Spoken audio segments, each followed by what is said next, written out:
Ladies and gentlemen, welcome back to Doctor Who Reviews. This week we are discussing, once again, the Australian TV show from 2009, K9.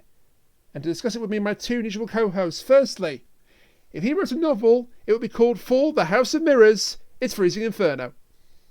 I wrote several novels, and none of them were called Follow the House of Mirrors. Also, this is officially a Quaxley appreciation podcast. I was going to say, that came out of nowhere, that's reveal. He's so good. By the way, guys, one more thing. Generation 9 drops. Hell yeah. It might be a bit too soon from Generation 8, but that's just me. It's been 3 years. And Quetzalcoatl is adorable, but so is the bubble like dragon fire starter. They're all pretty cute, yeah. They're all pretty great. And to my virtual right, she's been doing this podcast for over 9 years, and all she got to show for it is a shattered ass. It's Kat.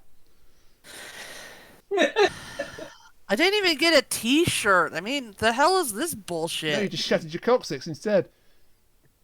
That's what I call a booby prize. So, Australian K9 coming up for the third time then. We're doing... I didn't shatter my boobies. The fuck are you talking about? I said coccyx, that's not your boobies. You said that's why you call a booby prize. Oh. Not that sort of...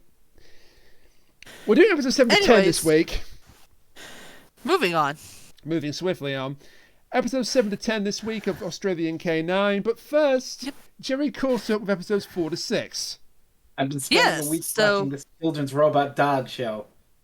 I mean... Yes, so give us your thoughts. Like I said, I had good reason for not watching 6 to 10, 4 to 6, whatever the numbers. I'm not disputing that, but please go ahead. Okay. So episode 4 was The Bounty Hunter. It was interesting. Pretty wild that the department is like, we're going to plant a bomb as a false flag to make ourselves look good. And then Starkey and K9 spoil it, and then the Bounty Hunter thing is he's a cool design. An interesting sort of dilemma of, I did a terrible thing in my past, I better give myself up. Oh, actually, it was this guy, and he's trying to frame you. And then the just, horrific resolution of, he got shunted out to the vacuum space and you see him suffocate. Haha, for kids. Take that, bootleg Kano. For kids. Episode 5 was the Sirens of Ceres, which is rather shocking how it opens with basically four kids version of filming police brutality. Which is just wild. And then it becomes this really weird sort of what's the word I'm looking for? It's kind of a mix of, the government is going to subjugate you and control you, and also kind of getting into some elements of Pink Floyd's The Wall, the song Another Brick in the Wall. The schools want you to conform to their standard and shit. And it's all about being a good citizen. I mean, it's also Mean Girls. It's also Mean Girls set in the future. Yes. This has been a better analysis of Pink Floyd's The Wall than a certain YouTube reviewer has given in a very long video. But it was a decent episode. I liked it. And episode 6, Fear Itself, it was okay, I guess. You had some spooky fear stuff. The spooky fear stuff is going to be done greater in a later episode that we're going to talk about. K9 learning how to feel and fear and all that stuff is interesting. But, yeah. It was an okay episode, and now I am caught up. So where are we? Episode 7. The Fall of the House of Gryffen. Amazing title. Very. So we begin this one with a game of chess during a storm. How fun is that? It'd be more fun when we play chess. I mean, at least it's not live chess. This is not 3D chess. 3D chess created by Hatsune Miku? God damn it, not again. Man, Hatsune Miku is so talented. She made Harry Potter. She played Captain Jack Harkness. Made Minecraft. Minecraft. Just so talented. Yeah. But anyways, Georgie gets a call from her overbearing mother, who wants her home, but she's like, it's safer to be here in the storm while the storm's going on, and, Gryffen, obviously, is like, yeah, it's probably safer. And that's when the plot piece decides to, start setting up, and the STM starts activating because of the lightning storm.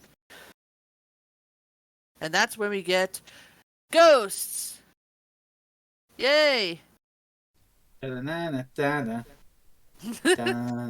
to say you're going to call. God damn it. How dare you do this to me? Ghostbusters! How dare you read my mind and steal my thunder like that? And now I'm mirroring you and your thoughts. Oh dear. Anywho. Yes, you are thinking of the number 4. Joke's on you, I was thinking of 7.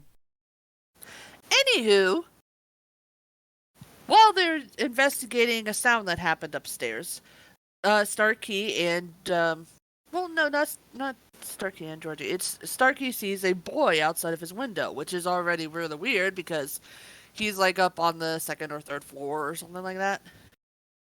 Spooky faces in the windows. Ooh. Yeah. So he goes and, he tells everybody what he saw, and Gryffen's like, oh shit, and runs off. What does Gryffen do? Well, he's going to try and find out and see if he can see this kid, because, weird shit is happening. Yeah. But then after that, he takes out this thing. It's like a little screen, and it turns out to be his family. Yes, because that's the backstory of Professor Gryffen, isn't it? He lost his family in an accident. And he's trying to use that time machine, the portal, whatever, to get him back. But the STM. Yeah.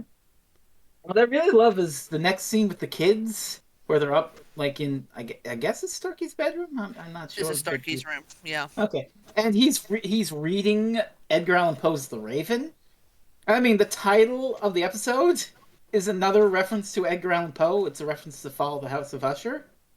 So I really like that sort of literary reference tradition and making a real, like, spooky sort of ghost story episode of the K9 Children's Robot Dog Show. I like that. I like that a lot. Very thematic. It's kind of weird that this spooky episode happens directly after the previous spooky episode. Yeah. If I had a nickel for every time the Children's Robot Dog Show did a spooky episode, I'd have 2 nickels. Which isn't a lot, but it's weird that happened twice. I'd argue it's 3 in episode 9, but yeah, we're not there yet. Yeah, well, in a row. But anyway. Yeah, so the storm is getting worse outside. And Georgie's like, and just on cue, my mother's going to ring, and there goes the phone. But there's a cute bit where June's on the phone to her daughter, and then Inspector Drake comes in. It's like, who are you talking to? And she just hangs the phone up, and Georgie's like, wow, that's what I need you to do to her. Good. Apple, tree, so on and so forth. But yes, this is about the time where they start hearing the spooky giggling. Which, much like most typical white kids in a horror movie, they of course go to try to find out what's making the spooky giggling. But of course. Instead of, barricading themselves in the room like Darius almost does. It says something when Darius is the most sensible person in this episode. Honestly, despite the fact that he is a dick, Darius tends to be the most sensible person in all the episodes. Yeah. I mean, you say despite him being a dick, but that usually goes hand in hand. Well, yes. It's like you could be sensible and be a dick about it. And he is. So they go to investigate, and hey kids, we know that you're too old to see this movie, but maybe your parents have heard of a little film called The Shining. Red rum? No, it's a kids show, so they can't have any alcohol in it. My apologies. Red Ribena.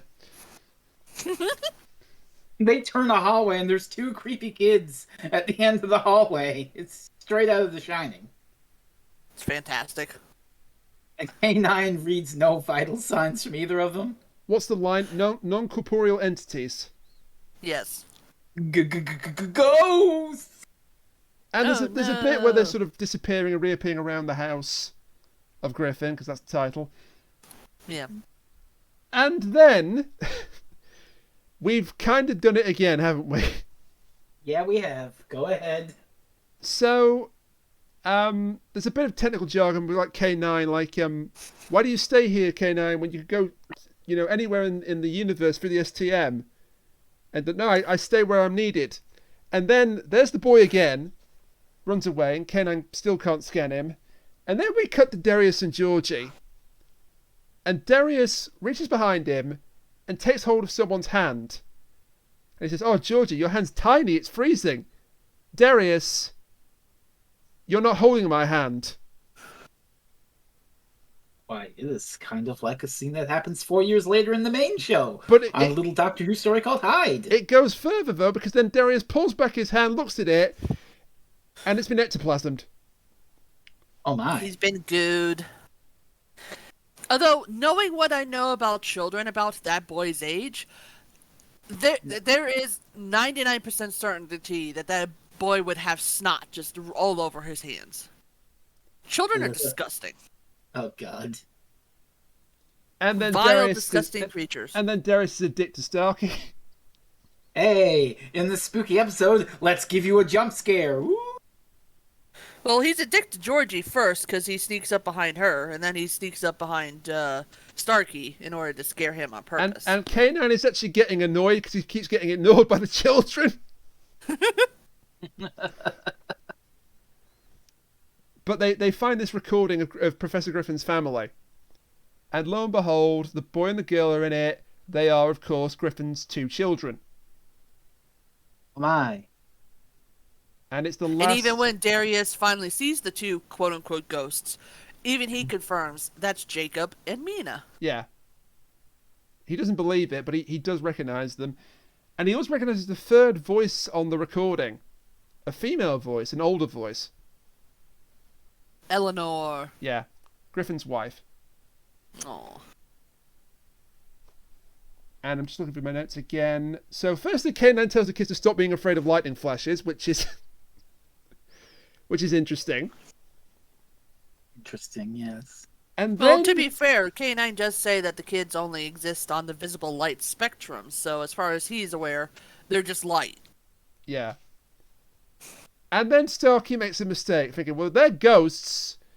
They're only light. They can't harm me. And then the 2 children immediately knock out Starkey, Darius, and Georgie with energy blasts. Dang. K9 shoots at them. It goes right through them because they're not actually there. Well, they're there, but they're not carbon-based. There. And K9's like, well, you can't hurt me. I'm carbon-based. Oh, why are my circuits going funny? They're manifesting ectomorphic energy. Okay, now I have to sleep now. Woof. Bang. So, our heroes are all out for the count. And we haven't really seen Professor Gryffen much at all at this point. But suddenly he's busy there. wandering around the house in a daze, like all, oh. And now he's visited by the ghost of Whoopi Goldberg. I mean, the ghost of his wife. The ghost wasn't Whoopi Goldberg. Whoopi Goldberg was the psychic. The ghost being possessing Whoopi Goldberg. I mean, his wife. And... Come on, Rainiac, open up your heart and let the Patrick Swayze in. Oh my god. He's just so dreamy. And we get this really touching reunion of sorts between Gryffen and his wife. Quote unquote his wife. Yeah, and he knows she can't be real. But, this is a chance to get his wife back and his children. He's not going to listen to the reason, is he? No, it doesn't help that I think that she has some sort of effect on him. Like mind control or something like that, because he seems to be in a daze while he's staring at her. And there's talk of our children have to complete some kind of task and then we could be truly eternally happy. It's pretty creepy, actually. Yeah, it's just too bad that this task happens to be draining all the life out of Darius and Georgie. That's a shame. Yeah, because when they wake up, they are strapped to tables. I'm not even going to ask how the hell the ghost managed to pull this off. Honestly, it's a kids' TV show. Sometimes it's just best not to ask and just sort of nod along and go yes. Maybe Gryffen did it under a spell or something. You just don't see it. But anyway, they're trapped under No, tables. because later we see the first time that he actually goes into the room. K9 and Starkey are trapped in a closet. Don't make the obvious Thankfully, reference, it Brett. only takes the one episode to get out of the closet Don't make the rather than a obvious reference, 19-part Brett. Don't make the obvious epic. reference, Brett. God damn it, cat! God fuck. Oh, God almighty. He's approaching the closet. And K9 likes to recharge. He can gather enough power to blow open the door. Then you've got the two on the table saying, Professor Gryffen, help us! And he can't remember anything. Can I just say, it's really funny how he walks in. He sees what's happening, and he's so in a daze and in a trance that his first thing that he says is, "Children, you shouldn't play with Daddy's STM. Yeah! It's not a toy." So he is being mesmerized here. Yes. Yeah, something's going on there. By these entities. I mean, this has been his life's goal, is he's been trying to get them back to the STM, and now he thinks he has them. All it costs is a couple of children's lives. Unfortunately, he hasn't actually got them because K9 reveals what's really going on with these so-called ghosts. They're not even ghosts. They are just shapes. Negatives. They are just shapes of space-time molded into the form of his family through Gryffen's, I suppose, memories or sadness. One of the two. Does this warrant a mirror alert? Because they're called negatives. Yeah, sure. I'm feeling generous. All right. Wait, hang on. This is a K9 mirror, not a Doctor Who mirror. Do we need a thing? What do we need? What do we even do here? K9 mirror alert. Woof, woof, woof, woof, woof. Thank you. That works. And I didn't even have to do it. You know what? Just for old time's sake. No, it doesn't work. Oh, no. The soundboard has been Oh, defeated. I was trying to do something and it doesn't work. Yeah, I realise. The soundboard has been defeated again. So... It'll be back. But, yeah, they're gonna basically kill, I guess the implication is they're gonna kill Darius and Georgie and, like, wear their bodies? Possess them or some shit? I think they're just going to drain them completely of energy so they can manifest. Okay, drain them of energy so they can manifest. Or either way, a bad thing happened to Kid, and Gryffen's kids come back to life. And what the children are basically draining Darius and Georgie of their life force, while Eleanor, we'll just call them by their names, even though they're not these characters, is keeping Gryffen distracted and mesmerized. And so the resolution is that they say to Starkey, "You're closest to Gryffen. You're like a son to him. Reach out to him. Snap him out of it." And so Starkey... Darius is right there. Yeah, it's a bit of a diss on Darius. It's not really warranted here. Yeah. Also, this actually leads me to something else. I kind of know the reason why, which, Frez, you won't know yet, so I'm not going to say why, but Rainiac would probably know. I do, yes. Why doesn't Gryffen give Darius a room in the house? Yeah, he's always sleeping in that damn taxi. In his fucking car? Jesus. At least let him crash on the couch, man. Come on. I know, right? He either is sleeping in his car, or in the like the last episode we're going to cover, he's sleeping on a chair in the garage. Yeah. It's weird. It's like, I kind of know why from Darius's point of view he doesn't want to stay in the house, but again, that's spoiler territory for Frez, and I don't want to cover that. The last episode of the four we're going to cover really puts poor old Darius through the ringer. Yes, it does. But anyway, but either way, Starkey says to Gryffen, "Hey, would your family do this terrible, terrible thing to us to survive? Would they really do that?" And Griffin's like, "No, they wouldn't. Hey, you're not my family. You're just a bunch of mean ghosts." And they're not even ghosts, but whatever they are, they realise they're not wanted, and they just leave. And the storm stops, so they lose power, and they fade away, and off they go. Can I just say, these negatives are really, really negative. Like, they perfectly fit their name. Because they could have just, like, made them dissipate or, like, erase them from existence. No, what they do is they look at Gryffen and say, I guess we're not wanted. Oh, God. While wearing the face of his wife and kids. Yeah. That he lost. Good Christ. Wow. A final Dicks. A final dagger in the psychological heart there for poor old Gryffen. And there's a heartbreaking moment where I think it's Starkey says to Professor Gryffen, are you going to be okay? He says, Starkey, I will be as I was. God. Oh, that really hurts. Yeah. And that's But we can't end on that depressing note, so they just start goofing around and that's the end of the episode. I've just gone through the most traumatizing experience of my life. Hey, who was Waffles? I mean, to be fair, that's like that is a way of somebody trying to repress the trauma, repress it. That one was for Cat. Good, because I don't understand what the hell you just did. I love you. Thank you. Brainiac, I'm divorcing you for Frez. This is your warning. We'll get your green card in front of the mirror. Yay! Oh, God. Also, I demand that the ceremony take place in a ring of mirrors, as if I was a Mara. I mean, that could be extremely dangerous. Eh.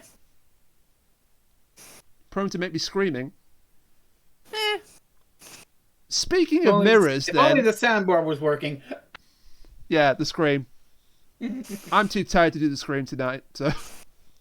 There, I did it for you. So, we couldn't actually hear you screaming, so... It's a shame that post-production I guess I'll just have to do it instead. The soundboard is working, okay. It's back, bitches! Oh, Welcome no. back. The evil is not defeated. Yeah. So, are we doing, like... Yeah. God. No, Cat, that's episode 9! Yeah, that is episode 9. Episode 8, Jaws of Orthrus. Okay, we're just doing the episodes, and then we're going to do summaries at the end. I guess, because there's not much to summarize. Okay. Episode 8, then.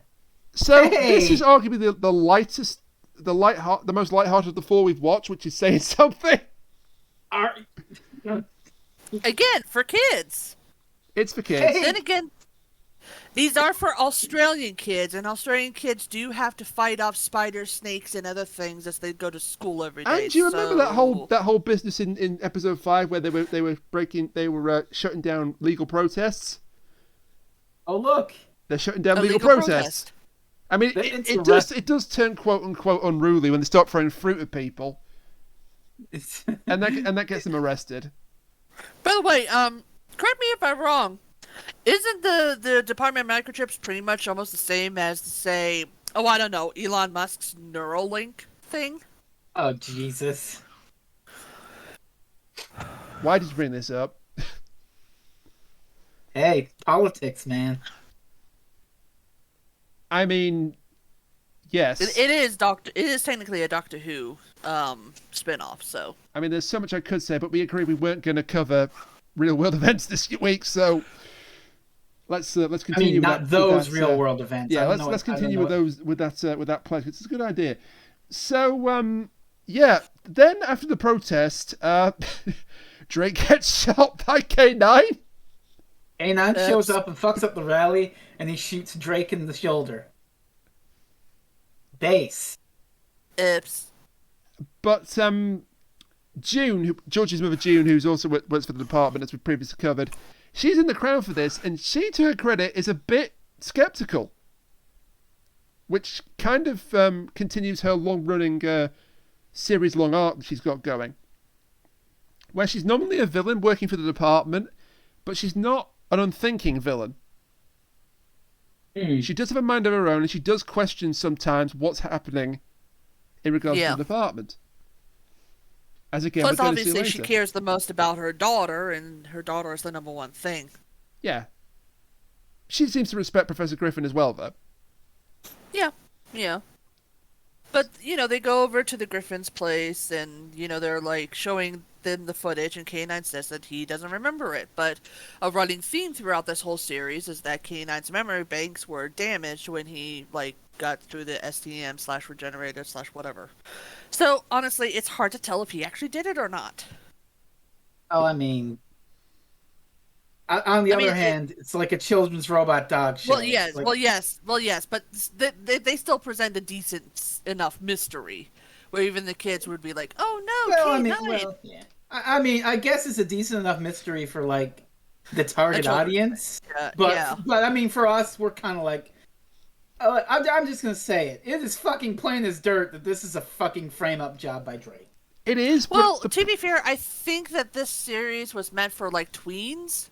So even then, I think that they would be smart enough to figure out, oh, there's no way it's actually K9. We just have to figure out how it's not K9. The main problem I have with this is placement, because 4 episodes ago, we had a story where K9 was framed for a crime he didn't commit. And here we are, 4 episodes later. Show. He's being framed for a crime he clearly did not commit. But again, he thinks he's done it. So he's like, well, I've got to turn myself in because I'm all about, justice. And they're basically milk the entire episode out of character drama instead of revealing the scheme. They basically reveal the scheme at the end and what the hell's going on. But the rest of this is just character drama. Starkey's like, oh, K9 wouldn't do that. Oh, but how can you trust him? And all this introspection and character conflict. It also doesn't help that apparently that morning Starkey told K9 to erase an alarm that he had set, and for some reason K9 systems delete the 30 minutes before and after the alarm. Oh look, it's a plot contrivance. I mean, it's a children's robot dog show. We can It's still a pretty lazy plot contrivance. And I just want to emphasize real fast, we're not saying that because it's a children's show that they're allowed to get away with this stuff. We're just saying that because it's a children's show, we expect this kind of stuff. The bar is a little bit lower. It's lenience here, It's okay, so you could be really uncharitable and say, oh, it's an idiot plot where everyone's just like, oh, we don't trust K9 until the proof is incontrovertible. When it's diegetically obvious to us that Drake's behind it. But I mean, you got to give it a little bit of grace for the target audience. Yeah, and even then, the entire episode is basically everybody we don't think you did it, but just in case, let's go ahead and have you turn yourself in so that we could figure out if you did it. There's an interesting debate between the 3 children about K9's innocence or non-innocence. Darius seems to think that K9 could have done it because he's a machine. And obviously machines don't have conscious feelings in that sense. Yeah. I mean, he should know better by now that K9 does have conscious feelings, but still, he could have done it. It also doesn't help that there was one time where K9 threatened to take Drake out. Yeah, that's what Starkey says. He says, well, there was that time that he said to Drake, I'll take you out if you threaten us. So that doesn't exactly help his case here. No. You know what else doesn't help the case? When Darius is captured by the coppers. Oh god, these robot cops are still ridiculous. I love them. They're just so stupid. They try to be threatening and menacing, but they are just idiots. They're about as threatening as the droids in the Star Wars prequels. Yeah, that's a good comparison. They're the Power Rangers putty men. They're there to be a threat to normal people, but to the people who have plot armor, they are just a sort of aliens or K9. They're just nah, fuck. Yeah. That amazing moment in episode 2 where one just gets thrown across one just gets knocked out of the way of the jail door. I do like this scene with Darius and Drake though. Yeah. Where he's like, you strike me as a pragmatist. Wait, what's that? Oh, that's someone who always looks out for themselves. Does that describe you, Darius? If it does, then you should consider being on my side when I go to arrest K9. For the good of K9. What is it? You don't pick the losing team, Darius, or something? Yeah, something like that. But then Georgie is actually watching the footage of the attack. He's like, hang on a minute. Why is Inspector Drake smiling just before he gets shot in the shoulder? Not just a smile, a smug smile. Yes, true. And there's also the fact that he didn't duck out of the way, even though there was a wild robot dog shooting at things. Yeah, everyone else is like, oh shit, duck for cover, there's a crazy fucking robot dog. And Drake is just like, I'm going to stand here and smile evilly. And also, George has got an amazing suggestion for what really happened. Another robot dog came from the STM from the 50th century. Amazingly, she's closer to the truth than she realizes. Yeah. Yeah, just a bit. So, then we get, yeah. Is this the walkie scene? Yeah, I think so. Oh, yeah. Oh. Mm-hmm. So, what is it? Kenan says, I want to know if I go walk about during the night. So, Gryffen puts like a sensor on his tail, like a tripwire alarm. Mm-hmm. So if he tries to leave, it's going to get picked up, and they'll know that he is acting out of sorts. Then K9 attacks Darius's car. Oops. What did Mariah ever do to you, K9? Oh dear. And then again... Wait, did somebody see Mariah? Not in February, Cat. It's February the 27th, for the love of God. You guys said it. I am just a vessel.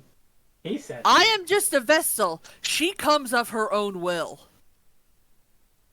That's not like creepypasta talk or nothing. Anyway, you know how Georgie found out that Drake was smiling smugly? Hey, what's June up to? Like daughter, like mother, like daughter, because June is also looking at the footage. He's like, hang on a minute, why is Drake like that, and why is he standing up? Okay, what's going on here? Let's look into the matter. Access denied. Oh, come on, I'm the inspector. Access denied. Is it a microwave in the background? I wasn't going to say anything. Maybe. Okay. Anyways, I'll look back on she is denied access, and that's where Drake decides to do his creepy thing where he just pops up randomly behind people. And he's like, what are you doing? She's like, what are you doing? He's like, I don't know, what are you doing? And the scene pretty much goes nowhere because, he's not going to give her any answers. She's not going to get any. It moves on. We do get a name drop. Operation Orthrus. Which, Orthrus, sorry. Yeah. Which, if you're at all clued into mythology, will definitely perk you up as to what's going on. Why don't you explain for those that aren't into mythology? Well, I don't want to... I mean, why are you piling it up to me? You're the guy who literally went to college. Because I know the answer. I just want to see if you know it. I mean, I know the answer. You want me to... Fine, 12 labors of Heracles. Right here, right now? So Darius goes to find, goes to Mariah in order to be able to, wash her up. Shit, hang on. Okay, never mind. God damn it! God damn he finds the wreck of his former car, and on the window is written K9 was here. Oh my god. Oh my god. I apologize for the accent. So this is obviously is designed to turn Darius completely on K9. And it works because his car's been damaged, his pride and joy that he sleeps in. And is technically how he gets money because he's also a taxi driver. True. And then while Darius is having an argument with Starkey again, K9 is just destroying the tripwire alarm that Gryffen put on his tail. But then they watch the footage again, and Starkey's like, "You've been framed," but K9's like, "No, I must surrender myself." And here are the cops to arrest him. Wow, they came at an appropriate time. K9 shoot them, and he doesn't. He says, "I refuse to shoot them." But then Darius makes up for his earlier blunders because George is like, "Have you got a warrant? We need to see a warrant before you take K9 with you." One of the robot cops grabs her, and Darius has played Mario and Wario. What a deep cut. Bucket to the head. And then Professor let's Griffin... be fair. The only reason he does this in the first place is not because he finds K9 or Starkey to be his kid. It's because he has a crush on Georgia. Georgie. Yeah. And then the robot cop starts dancing and playing back music because I think Gryffen gets like a radio transmitter. Yeah. And attach it to the CCPC because that's what they're called. And for some reason, this makes the robotic cop start dancing. Because that's totally not a flaw in the programming that other people could exploit or anything. Then we get a stupid bit between Drake and Gryffen where they're fighting for control of the CCPC, and Drake eventually manages to get things back under control. At this point, the kids have fled with K9. The cops are trying to catch him, and Darius is left alone with K9. Who fires at Darius? Oh, good lord. And of course, thankfully he misses. He says, or unthankfully, depending on your feelings about the character. No, thankfully. I mean, I don't want to see a kid. He didn't deserve to get shot. So he runs to. Well, that's why I said it depends on your feelings about the character. He runs to the other two kids. Is like, now do you believe it? K9's just tried to kill me. No, he didn't. Hey, K9. Oh my God, why are you aiming at Georgie? But it's okay because he's shot. Wait, holy shit! There's 2 K9s. Starkey does his in the line of fire impersonation and steps in front of Georgie to take the laser, but thankfully, one K9 is shot by another K9. All right. Wow, it's almost like Orthrus is the brother of Cerberus and is a 2-headed dog. I did say Tormund was a Heracles, but I wanted to see if anyone picked it up. You didn't. Mythology coming in! Holy shit! Also, obligatory. K9 mirror alert! Woof, woof, woof, woof. Now that you got the soundboard working, and he said that. Oh yeah, it's going on there. But only when we do K9, of course, because otherwise it doesn't make sense. We'll never be able to use it, but it'll go on there. I mean, we'll never be able to use it, she says. As if in 6 months you're not going to pick another one of these, and I'm not going to find some bullshit. So the false K9, I'm not saying. the fake K9 is disabled by the real deal. Drake's about to arrest him anyway, but then the day is saved by June. Who, not for the first time... Hey, it turns out that Drake didn't ask for permission to have this little fake K9 made. This is kind of a running theme with Drake. Can we just elaborate on Drake's scheme here and how badly he fucked up? He spent 15,000 man-hours of department labor, God knows how much taxpayer money, and God knows how much department funds and bullshit, all for the purposes of framing this robot dog he didn't like. And he also tried to murder a child. Several children. Several children. To get what he wanted. How the fuck is this fucker not in jail? I know, well, it's a kid's show. I know it's a kid's show status quo. If it helps, at one point during the series, he just sort of disappears. And is never seen again. And there is a reason for it, but Cat's right. Mm. But yes, that was Jaws of Orthrus. Interesting. Pretty good episode. I mean, well, you've got the middle kind of drags a bit. It's obvious to someone who's like 3 times the intended target audience age for the show, but it's... Yeah. I like it, but it's the weakest of the 4 that we're going to cover. Yeah. I don't think it's the weakest. Okay. I mean, the next one we're going to do, Dream Eaters, is a little bit, I would say, less good as Jaws of Orthrus. In fact, let's talk about it now. I liked it. I did as well, yeah. Because but I'm a sucker for this sort of, Nightmare on Elm Street. I also like it. It's just a little hokey to me in some places. It does rely heavily on tropes, but that's not a bad thing. Yeah. So let's talk about Dream Eaters. Hey, let's talk about that. Do you remember the Jixen from episode 6? It's back. It's back. And this time it's in mist. Ooh. And we're There's in like a strange stone obelisk that's rising up above him. Return the slab or suffer my curse. Oh God. So I was thinking more Stones of Blood. Oh well, that'll come in later. It very much will. But he tries to wake Darius and Georgie, who are there with him. He eventually succeeds. They are scared out of their minds. Oh no, the monster's coming! Ah! Good acting, question mark, by the two children. Yeah. Oh, thank God, it was just a bad dream.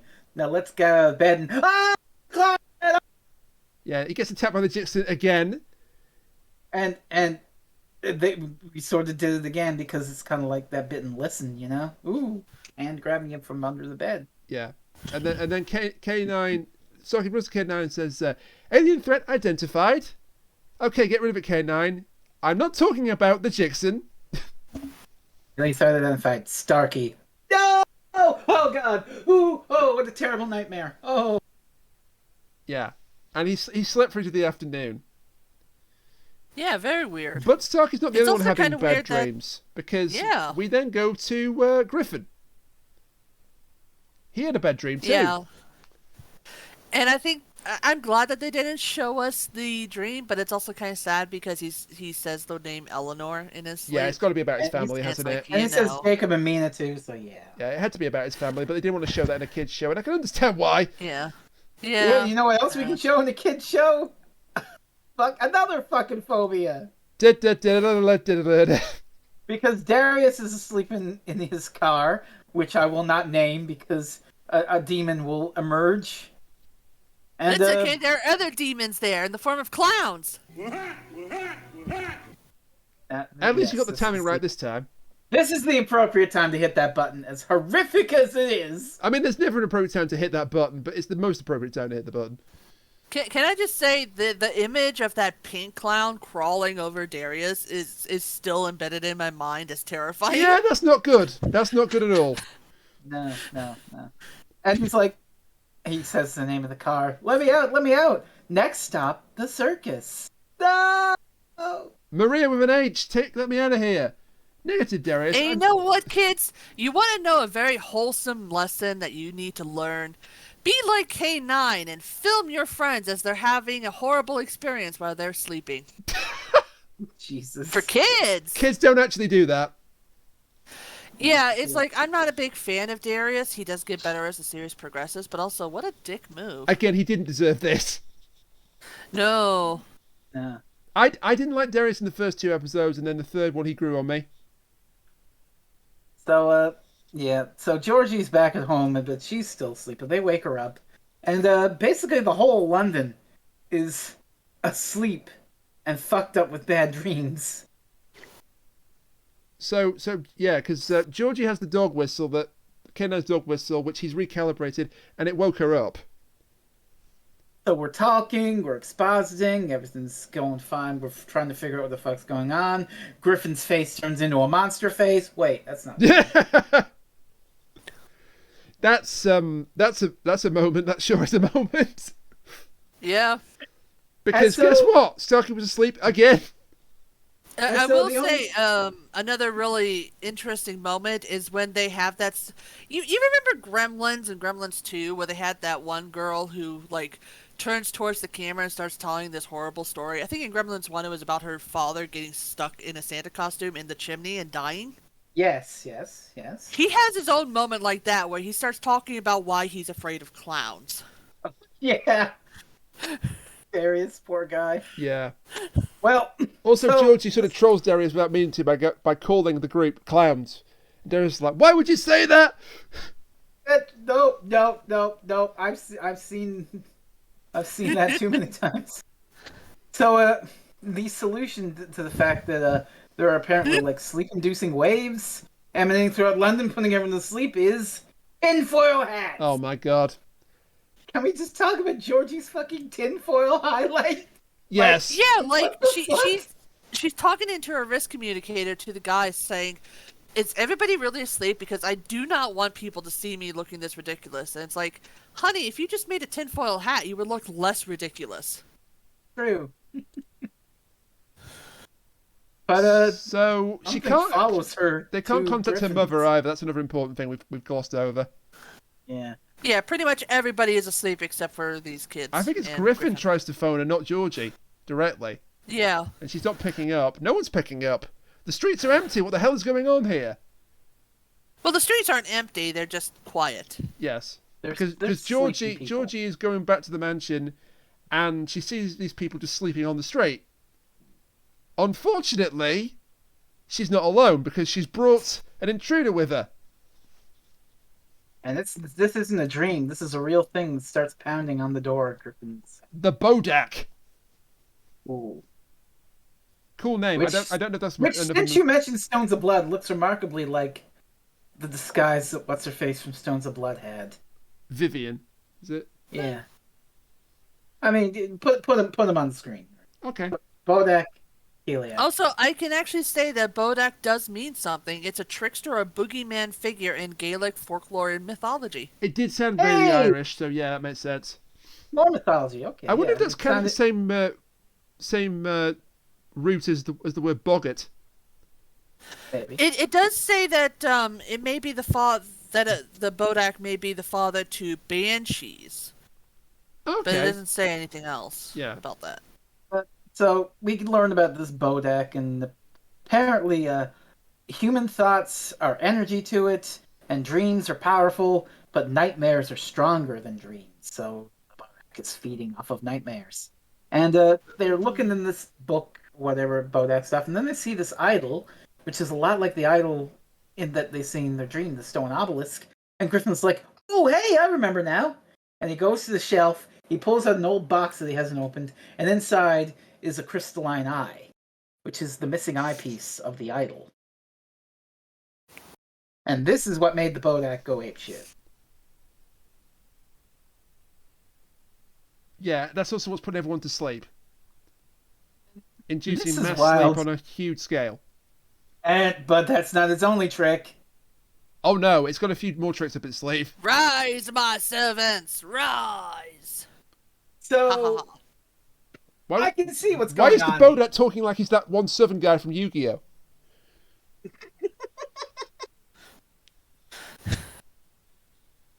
Oh, you'll find out. I'm just about to summon it. Actual line dialogue from the 4Kids version of Yu-Gi-Oh. Anyway.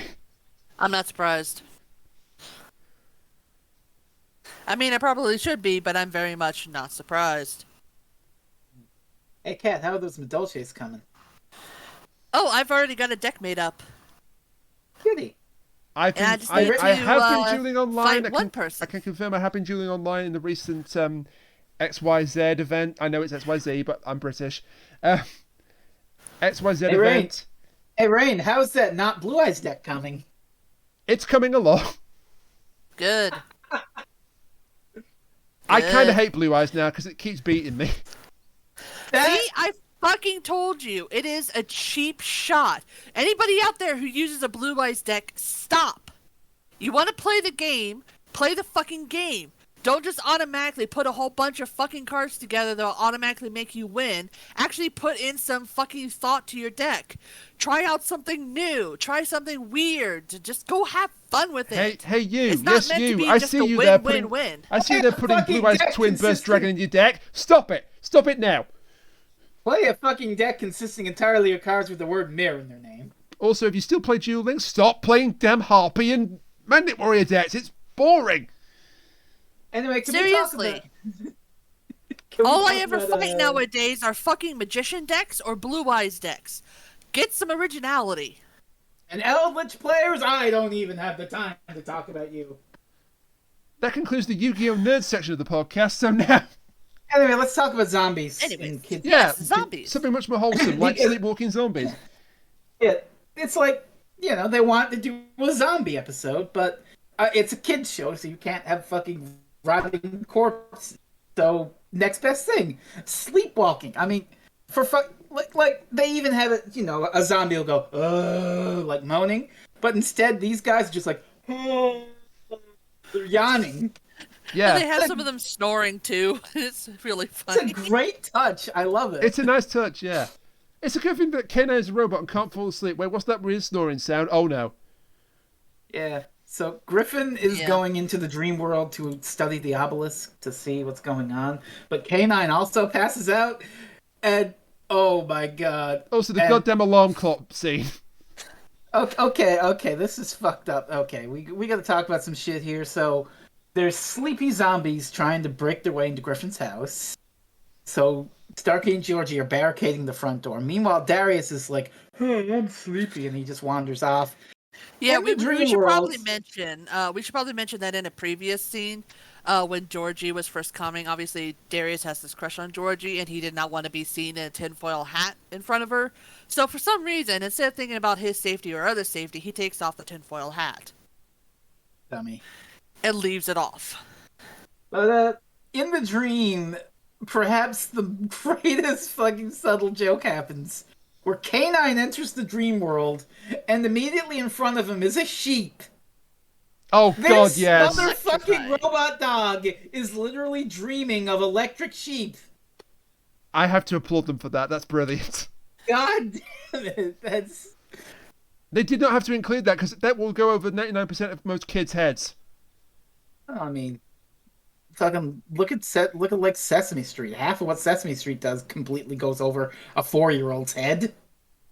And now I'm remembering the Sesame Street Daleks again. And thanks, I didn't want to sleep anyway. So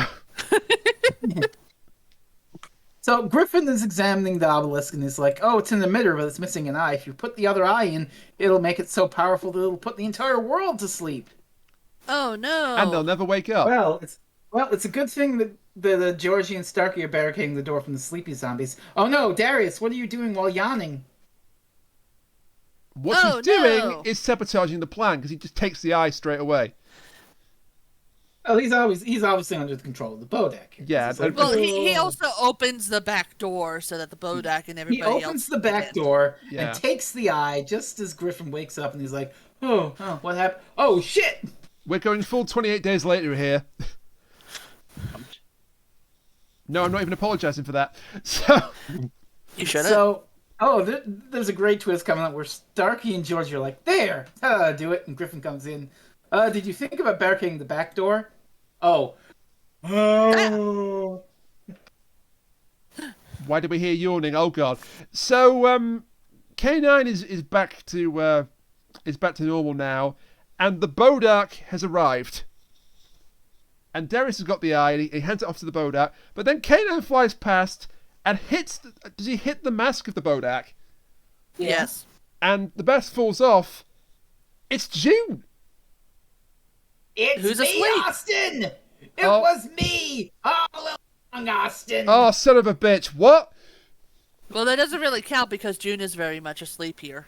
Yeah, she's not a willing participant in all this. But I'm going to go off on a slight tangent real fast.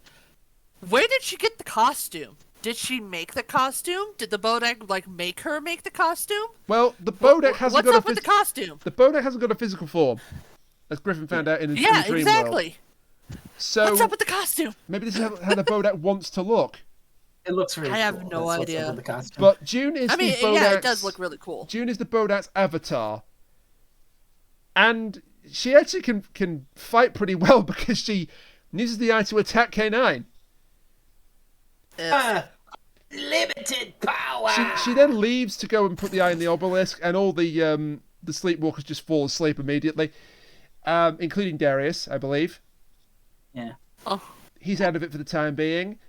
Like, quick, we gotta get to the obelisk and destroy it. He actually goes with June. Oh yeah, you're right. He's the one who drives June to the obelisk. Yes, because he's got Maria with an H, and K9's like, we've got to get to the obelisk and destroy it, but unfortunately, June is too quick. She puts in the eye. Oh no, before it activates, I'm going to ram it with my head. Oh, why am I bouncing off this? So then Georgie, because the Bodak mask was knocked off, she's going to put it on and go into the dream to save her mom. Oh hey, it's the woman who it's the girl who died 6 years early. Oh, this is so funny though. This is great. Georgie goes into the dream world to confront her mom, and it's her dream, so she can do whatever she wants in the dream. Dream power. And she gives herself a tattoo with Darius's name on it. A fake love tattoo. Can And I just June say, is I love the implication that her mom is not only mad about the tattoo, seeing as Georgie's only 14, but she's also mad about the fact that it's Darius. Like, Darius is a worse fate than just a tattoo. Poor Darius. And so, June, it lures June in, she grabs her and is like, Georgie, what the fuck? Oh my god, you're 14. And Georgie pinches June, wakes her up, and that gives her enough time to get away from the obelisk, or to remove the crystal and get away from the obelisk so K9 can blow it up. She also And the day is saved. charges into the And mansion June like, what the hell have you immediately- done to my daughter? And she like, June immediately comes in, and Georgie's asleep, and she grabs her arm. Where is it? Where the fuck is that tattoo? I'm gonna kill that son of a bitch. and Gryffen here shows himself to be a very responsible adult. It's like, June, your daughter just saved the world, let her sleep. No. And that was episode 9 of the K9 show. I really liked this one, actually. I like this one a lot, yeah. I do too. It's just there's just some parts of it that are a little too children friendly for me. I just wish that but when she mostly stormed just into the like when she the stormed into the costume, mansion at like, the where end, they I just come wish she was from. still wearing the costume because that'd be funny. Mm. Like, she's so angry, she doesn't have time to get changed. I enjoyed this. I enjoyed this episode, which is more than I can say for the next one, unfortunately. I should like this, given the subject matter. It's the Curse of Anubis. Unfortunately, I think you're right. I think this actually, on balance, this is the weakest one. It's a. Is there a weaker word? I guess I should just say it. It's kind of ethically fucked. It's the most morally dubious of the four. Ethically, yeah. I guess that works as a synonym Because we begin for with ethically aliens fucked. arriving on Earth and Drake telling them to shoot them down with missiles. This is private property, so I get to blow up any alien ships that come within our atmosphere. Bang, bang, bang. Except June's here to stop that from happening. But it doesn't matter because target is lost. Also, that spaceship looks rather... Oh god, Drake gets an amazing villainous line here.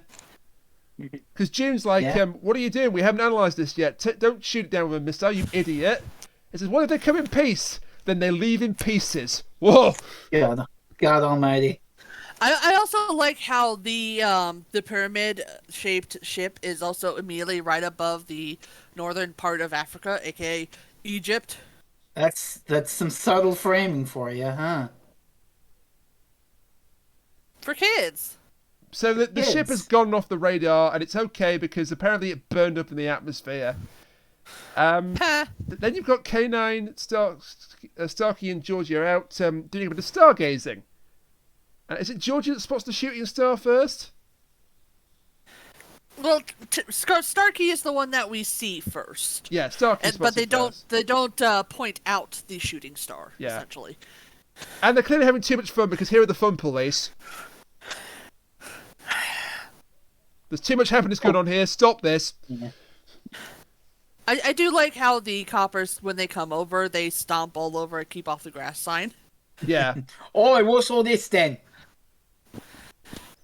Those goddamn voices are so... And Oh, I forgot to point this out, but the message that K9 leaves on Darius's car back in the Jaws episode, it has the same accent as the coppers. Yeah.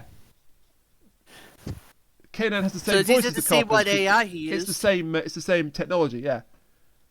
Yeah. That's a nice touch. But it's okay because Georgie's like, wait a minute, what's that in the what's that I can see? And the spaceship is like a pyramid shape, and it uncloaks, and these two beings come out, and immediately just take out the two coppers. No, No, you no, can't, no. you can't go past this scene. You can't go past ahead. K9 going to investigate it. go ahead, Kat. Oh yeah, yes. K9 is like, oh, a weird alien life form. Time to go investigate. And he zooms up towards it, and he just goes bonk. He bounces off of Flies it. off. He bounces off the damn thing. Alright, so now we see the inhabitants of the ship. Yeah, and they deal with the two coppers really easily.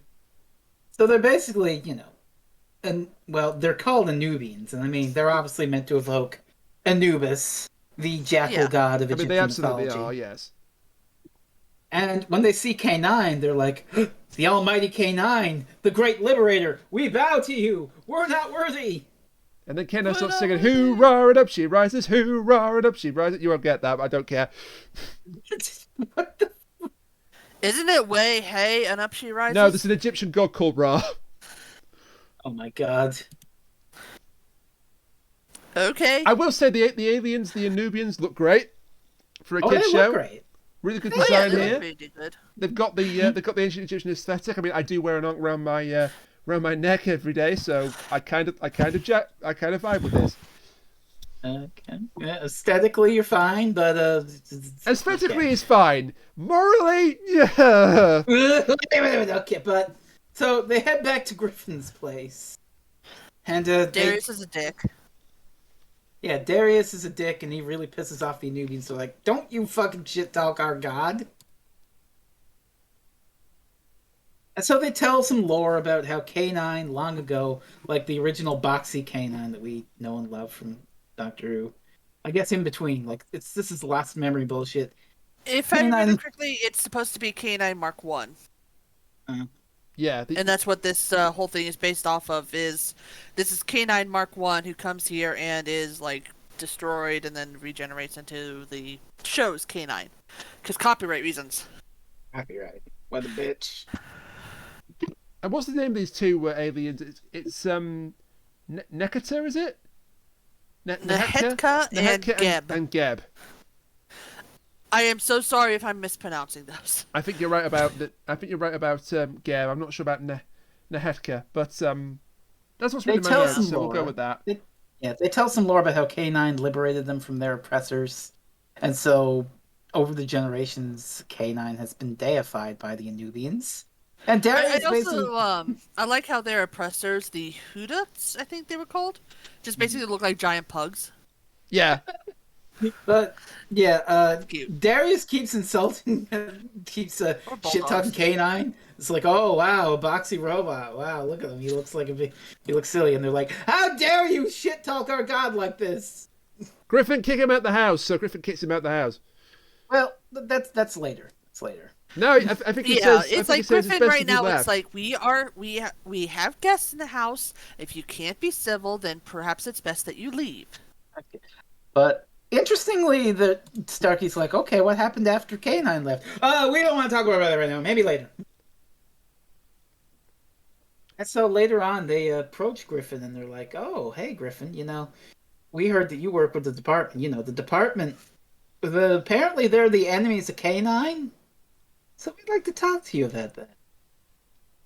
And the next time we see Gryffen, he's redecorated part of his house into an Egyptian theme and is building like a throne for K9, and he's got this headband on. It's like a circlet with a serpent. It's like a pharaoh's headdress. Yeah. And so the kids try to get K9's attention. He doesn't respond. Darius blows the dog whistle, and K9's like, yeah, what do you want? The Anubians are offended. What is that? It's a dog whistle, to get his attention. How dare you boss our god around with a dog whistle? Poor Darius. It's just so funny. It is, but also poor Darius. Yeah. Freedom is everything to us. You taught us that, K9. This statement will become deeply, deeply fucking ironic later. It will. And so Gryffen then banishes Darius from his home. To never return. Also, when Darius wakes up in the garage, one of the Anubians is decorating Maria with an H. Eventually, she's going to figure out exactly what you mean, and then you will not have any slumber. Okay. That is your only warning. Well done. Well done. Meanwhile, Starkey and George are like, so Griffin's mind controlled, right? Yeah, he's definitely mind controlled. And George is like, but what do we really know about the old K9 before he met us? For all we know, he could have been a bad dog. Dun dun dun. Also, Georgie, who's usually the one that comes up with the sensible ideas, apart from It's Another Dog from the 50th century. Although she was pretty close with It's Another Dog, but she says like K9's a robot. He's not going to be affected by mind control, is he? He's a robot.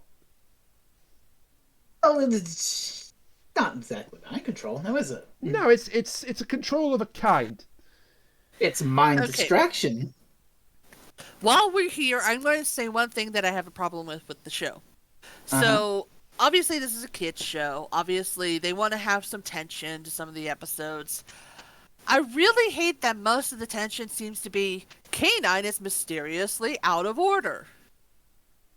And it's always like really, really lame. It's like, hey, K9 happened to hit the obelisk and it had a big force field around it for some reason. But then 5 seconds later, it no longer has the force field. Okay, I guess the eye caused it, but you could like explain that a little bit. Or in this case, where you have, I'm busy trying to defragment my memory banks, and all these clues the Anubians are giving me is helping me figure stuff out. To the point I can't recognize that they are changing my scenery, putting me in an outfit, and subjugating my friends. What? Yeah. Womp womp. So, yeah, things escalate, and now Gryffen is in like full Egyptian regalia, and K9 has got is in like royal regalia on a I would say throne. K9's the pharaoh here, and Gryffen is like one of his attendants, Yeah, and And, the two aliens are like the priests. So the Anubians are Yeah. basically like, oh, well, now that we've done this, London must be liberated and freed from the control of the department. The entire system you have here is corrupt and must be taken down. And at this point, Starkey and George are like, you know what, we need to take another look at that Nubian history book. So they sneak in at night, and they take the book, and they go upstairs to read it, and oh, would you look at that? It turned out that the Anubians, upon being freed from oppression, became the oppressors and started subjugating and mind controlling God knows how many fucking alien species. hi, Planet of the Ood, how you doing? Hey guys, we did it slightly again. Yeah, because do you remember what the Ood episode was all about? How you doing, Planet of the Ood? How you doing today? I remember what I said about the sales lady and how she might be afraid that the oppressed may become the oppressors. Yeah, they're Oops. playing it. Yeah. They're playing it straight here, and I don't like that. You don't like The to play only it straight, liberating okay. these guys do is liberating other people of their free will. Oh, Yeah, like as we say, kind of morally sketchy, this entire story. kind of morally sketchy. Yeah. I'd call it ethically fucked. I mean, come on, like, oh, you freed these people from oppression, but now they're the baddies. So I Starkey- think the way they put it is that the Anubians are, value freedom so much that they will never again be oppressed. So they're going to make sure that everybody else is oppressed under them so that they don't get oppressed. It's such a contradictory fucking value system that I'm just like, Yeah. So they know the Just- truth now to Starkey and Georgie, but before they can actually confront Gryffen with this, they are caught by the two Anubians. and given some fancy New headdresses. headbands. Unfortunately. Yeah. So there's only Dun, one dun, dun. person that can save the world. It's Darius. We're It's screwed. Darius. Shit. And We are so unfortunately, screwed. he's not like Georgie where he can guess what's going on because he immediately assumes that there's some invasion of the body snatchers bullshit going on here. Which, A for effort. Doesn't he mention pod people? Yeah. My friends Yeah, are no longer my robots, friends. pod They're people, or robots, or they're clones. pod people, or oh my god, they've cloned them. And And K9 just scans Gryffen and is like, no, he's still human. It's fine. K9 is briefly returned to normal by Darius by Yes. waking him up. It's like scans detect he is 100% human, and then Darius leaves, and then one of the Nubians says, a slight attitude adjustment that this man will make a fine court jester. Like, fuck, they're not even like, oh, we'll never be oppressed again. We better impress him. Like, how can we fuck this guy that we don't like? How can we can humiliate him? Well, I like the fact that this is actually what does them in the end, because Yeah. It is. I think it's Geb is given the task to transform Darius into a jester, and he goes for it. His arms out, "Ooh, I'm gonna curse you now," and then Maria Vadet just opens the door. Bonk. It's February the 27th. For the love of God, stop. So, Also, how YouTube copyright people? How you doing? meanwhile, June shows up and is let in and is like, what the fuck is going on? And then she quickly gets controlled as she tries to call for backup. She sees the Gryffen and her daughter in like the Egyptian dress. Like, what the hell? I got a call for help. Oh, hi. And so they basically start enacting their plan of world liberation, read domination. Yeah. And then Kanan's like, "Hey, wait a minute, guys! I remember something now. Hey, weren't these fancy head collars what controlled you guys in the past?" Yeah, yeah, it is. Well, but I freed you from this. But what are you doing with these things? We reverse engineered them, but I freed you. Why would you? What did you do? I thought like you were supposed to make peace with your oppressors. Oh yeah, we controlled them. We vowed never to be enslaved again, only to be enslavers. But I left you two reconciled in peace. Oh, it didn't last. We totally enslaved those idiots. Now we're going to enslave this planet. They've and even with taken your control power, of we'll Drake. enslave every planet. They've got control of every one of the department, including Drake. Yeah, which is kind of weird to me, but I guess you could kind of hand wave it away by saying once they mind controlled June, then they got her memories of who is in the department. Yes. But the basic idea is that the headbands just sort of appear on the department's people's heads. It's like very strange. So Kanan's like, well, I've got to stop you guys, and Neheka says to hell with that and just deactivates him with a second thought. But then here's the sentence I never thought I'd say on this podcast. It's time for Darius to save the day. Fuck. Because when his car knocked out the one Anubian, Darius took the ankh off of him, off the front of his costume, and somehow he's able to use that to control their own ship. He's in their ship, and he's basically like, I'm going to drop this spaceship on Griffin's house and crush you. You wouldn't do that. Then you'd kill all your friends. It's a bluff because he would never do it. You're right. You're bluffing. No, I'm not bluffing. I'm stalling. Get him, K9! Amazingly, Darius is a hero in this episode. It hardly ever happens, but yeah, he K9 manages to knock out the remaining Anubian, and then the robot cops turn up and take the two aliens away. Darius teleports back in from the ship, and K9 apologizes to everybody, which is fair enough. Gryffen says, "Yeah, apology accepted, but you need to do the redecorating as penance." It's interesting the line K9 says. He says, I got so fixated on remembering my past that I forgot my friends. Hey, you know what, guys? Curse of Anubis. Still a better story than Timeless Children. But God damn it! It really is. And this ends with a bit of comedy. It's like, hey Darius, you did a fantastic thing with the Anubian ship, but where is it? Oh, don't worry, I parked it somewhere safe, but it's invisible. God almighty. And that's the end of our 4 episodes. Next episode, the seagulls flying over London and just bonk! Okay, I want that to be the new ending. But, yeah, that's another 4 episodes of the Australian Canine A Show. pigeon just splats into the invisible spaceship and slides down slowly. That's the end of the episode. God almighty. So, there were some good ones here, and there's some ones here, but a good time was had. Yeah. I don't Do think you it's see bad. why I wanted you guys to watch this series? Yeah, it's I not bad. I mean, Brainiac has seen the whole thing. Now it's just your turn, Frez. Well, hey, you pick it more for the show, and don't I'll be tempt her, for contractually God's obligated. sakes. I'm being given permission? Good Well, now I don't job, wanna do Jerry. What? Good job. Thank you. You just gave her permission. Well, now I don't want to do it because I have permission. Yay, reverse psychology. So, yeah, I mean, we don't really do a huge wrap-up because we've basically talked about the episode. I think they're pretty good, honestly. And I think the show's not bad at all. I mean, for a cheap kids show, and it is a bit of a cheap kids show, apart from some of the alien designs, they're not bad. It's perfectly good, honestly. The episodes I liked the best were Follow the House of Gryffen and Dream Eaters, because, I mean... Same. They're both doing, like, high concept sort of things. Like, one's doing, like, Edgar Allan Poe, the other's doing just a Nightmare on Elm Street / zombie riff. I should like the Anubis one because, Egyptian mythology, but I kind of don't. I do not like the Anubis one at all because I find it ethically compromised. The one good thing is that Darius gets to save the day for once. That's good.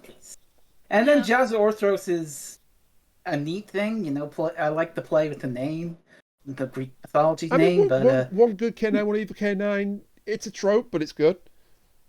So 2 good episodes, 1 okay episode, and 1 episode I didn't like. Pretty good odds. Yeah. Yeah, it's like, again, considering the fact that this is a kid's show that was like from 2010, that's not bad. I mean, you know, I've watched worse things. Yeah, but it's like, if anybody else ever wants to watch the K9 episode, you can find them for free on Shout Factory TV, where we'll have the link down in the description.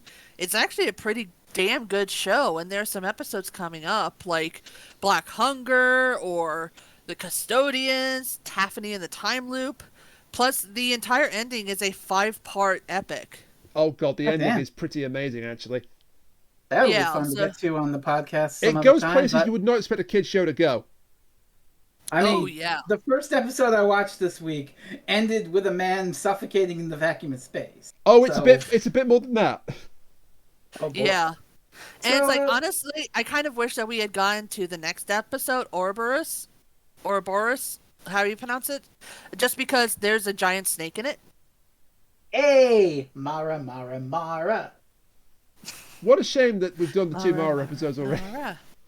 I mean, they were really good episodes of the podcast. Yes, we can't do them again.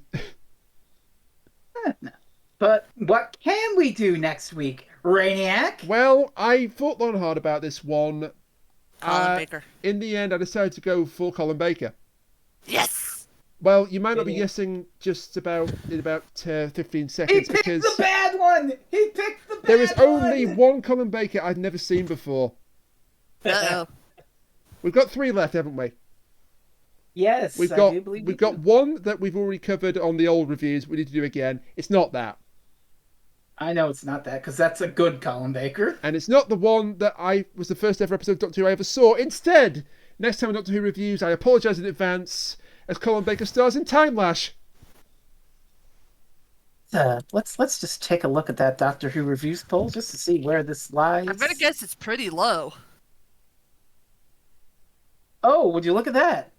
238 out of 241. The 4th worst Doctor Who story of all time. I don't care. We've got to cover it at some under point. it, just for reference. Time and the Rani fear her twin dilemma. I agree with 2 of those. One of those I do not. Time in the Rani is a classic. Time and the Rani is fantastic and gonzo and fun. Fear her, like, I mean, I don't hate it, but I don't love it. We have and to cover Twin Dilemma, as we've discussed, is a piece in my of shit, offence, we have to cover every episode at some point. That's going to include Well, bad ones as well as good. Well, I mean, we can't cover Planet of the Spiders. Apart from that, unless Kat's not there for that week. But other than that, we've got to cover everyone. Well, you know, just don't pay the man $75 to say my name again, okay? It's me. When do I pay people for things? Yeah, when do you pay us? You're not satisfied being paid in exposure? Say goodnight, Rainier. Well, thank you for coming out to the podcast, folks. That's the last ever episode you're ever going to have. She's left. Oh, god damn it. Say goodnight, Rainier. Expose this, Rainiac. Oh my god. Well, thank you for coming out to the podcast. Thank you for listening to us talk about the next 4 episodes of K9. I hope Kat comes back. There's the middle finger I was expecting. You know what? That's well deserved. Oh, hey, wait, hang on. Rain, you know what Shit. I was just about to say the name. Yeah, you know what, Kat? Fair enough. You know what? Just for Rain for doing that, I'm gonna do it. Mariah. No, you son of a bitch! Ah! February the 27th. It is February the 27th. It's bad enough that there is an advert on British TV right now that uses the melody of Most Wonderful Time of the Year in February for holidays. John Bishop is a furry. Let's go with that. You can find us on Twitter at Reviews Doctor. But you know who isn't a furry? Mariah. You can find us on Twitter at Reviews Doctor. You can find Kat on Twitter at Concave Usurper, where she sometimes streams video games at twitch.tv/Concave Usurper. You can find Jerry, for some reason, at Freezing Inferno on Twitter or on Twitch at twitch.tv/Freezing Inferno. This is Concave Usurper again. God damn it, this is a train wreck. You can find Mariah Carey stuck inside my head forever. You can also at Mariah Carey on Twitter.com. You can. Yeah. Oh my god. Kat? Buy Back to the 11th Hour by Krista McTeer on Amazon.com. Also, Kat, let's try something. That too. Mariah. Yes! What? I muted her. Well, I heard it, so. 10 seconds and... God damn it, she played it on loop! She's playing it on loop, no! You're not exciting her like that, motherfuckers! You can't escape from her, she is forever. I thought I'd outsmarted you, oh god damn it. Anyway, good night folks, and see you next time for Time Lash. Until then, bye for now. Bye. Save me. I don't She want won't a leave. lot for Christmas. Kat, please, for the love of God.